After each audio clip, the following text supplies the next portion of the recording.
Bagaimana bisa kau melakukan itu, Ju? Jantungku nyaris copot, ungkap Tie ketakutan. Aku sudah bersabar. Sekali-kali mereka harus diberi pelajaran agar kedepannya tidak menganggap bahwa bumi tempat berpijak ini adalah milik mereka pribadi. Jawab Jo sambil mengeluarkan ponselnya. Eagle, sebentar lagi aku akan tiba di Luxury Clubs. Kau tunggu aku di luar. Aku ingin menghibur diriku dan para sahabatku, kata Jo melalui pesan suara di WhatsApp. Tak lama setelah itu, ponsel milik Jo pun berdering, menandakan seseorang telah mengirim pesan kepadanya. Siap Tuan Muda, saya akan segera menunggu Anda bersama jajaran staf, kata Eagle. Tuan Muda, siapa sebenarnya kau ini, Jo? Tanya Tie kepada pemuda yang tampak acuh sambil mengemudi tersebut. Namaku adalah Joe William dari Star Hill, jawab Jo. Iya, kalau itu aku tahu. Lalu, yang aku maksud, siapa sesungguhnya dirimu ini? Aku merasa bahwa kau menyimpan banyak rahasia dalam dirimu, ujar Tie yang terus menatap penuh tanda tanya ke arah Jo. Sudahlah Tie, kau akan tahu. Aku malas membahas tentang diriku. Terus terang saja, aku datang ke Quantum City ini karena memiliki satu misi. Misi bersembunyi sambil mengintai. Sekali lagi kau membuatku kebingungan, kata Tie yang memang tidak mengerti apa maksud dari perkataan Jo yang terselubung ini. Jo tidak lagi memperdulikan tatapan heran dari Silas dan Tie. Karena ini mereka telah memasuki area Quantum Entertainment. Setelah tiba di depan bangunan besar Luxury Clubs, Jo pun memarkirkan mobilnya dengan cara tidak wajar. Tampak seseorang lelaki berbadan tegap yang tampak sedang menunggu langsung berjalan menuju mobil tersebut begitu melihat Jo keluar dari dalam mobil itu. Selamat datang, Tuan Muda, kata lelaki itu membungkuk hormat. Kejadian itu sukses membuat Naomi, Melissa, Ruby, Tie dan Silas tercengang. Mereka tidak menyangka bahwa Eagle yang terhormat saja bisa membungkuk di hadapan sahabat baru mereka ini. Berarti, seberapa berkuasanya Jo ini? Eagle, aku ada satu tugas untukmu. Mohon Anda perintahkan kepada saya, Tuan Muda, pinta Eagle dengan hormat. Tadi aku menabrak tiang listrik, tolong perbaiki bumper mobil ini, pinta Jo. Akan saya kerjakan, Tuan Muda, jawab Eagle, lalu segera memanggil beberapa anak buahnya. Setelah menerima kunci mobil dari Jo, mereka pun lalu membawa mobil BMW milik ayah Tie itu ke bengkel resmi yang terletak tidak jauh dari Quantum Jewelry. Mari, silahkan Tuan Muda, ajak Eagle mempersilahkan. Jo dan kelima sahabatnya pun memasuki bangunan megah itu dengan melewati barisan para staf.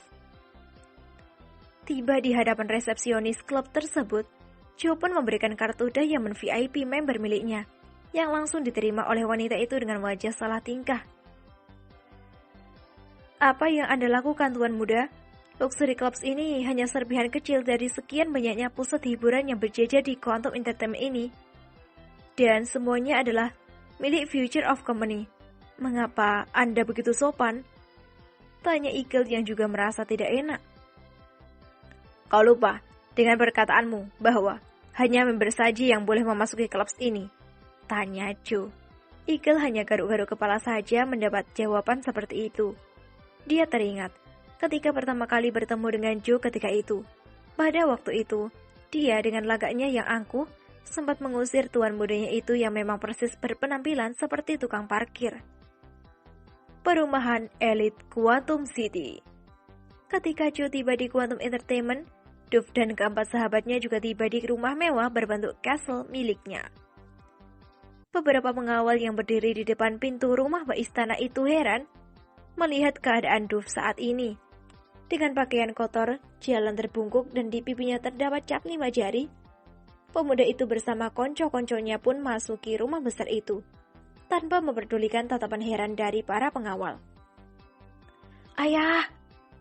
Teriak Duff begitu tiba-tiba di sebuah ruangan besar nan megah itu. Kemana ayahku? Tanya Duff kepada beberapa orang pelayan. Tuan besar berada di atas, Tuan Muda, jawab pelayan itu yang juga tampak heran dengan penampilan menyedihkan dari tuan mudanya ini.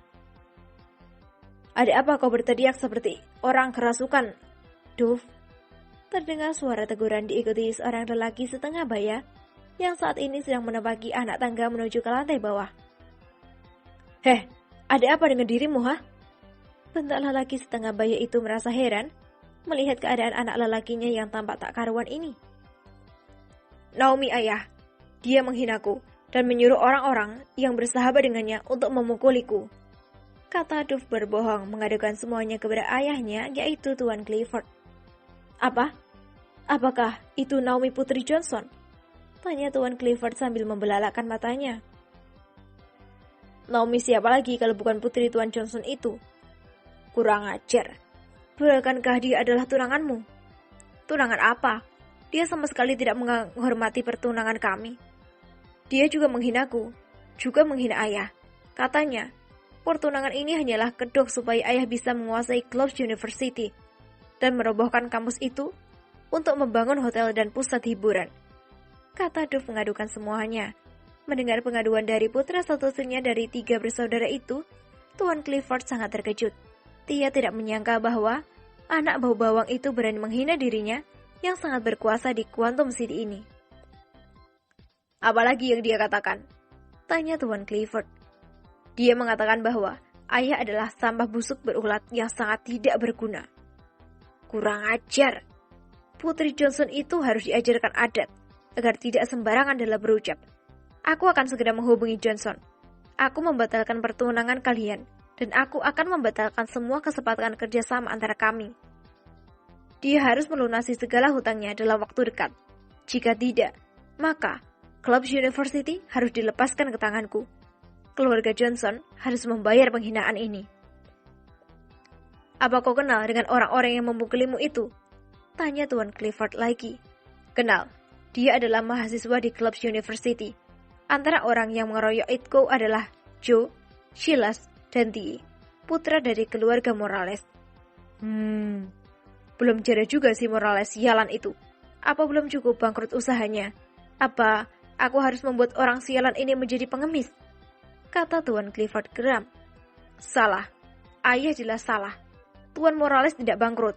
Yang aku tahu, Tuan Baron telah memborong semua barang-barang milik perusahaan mebelnya.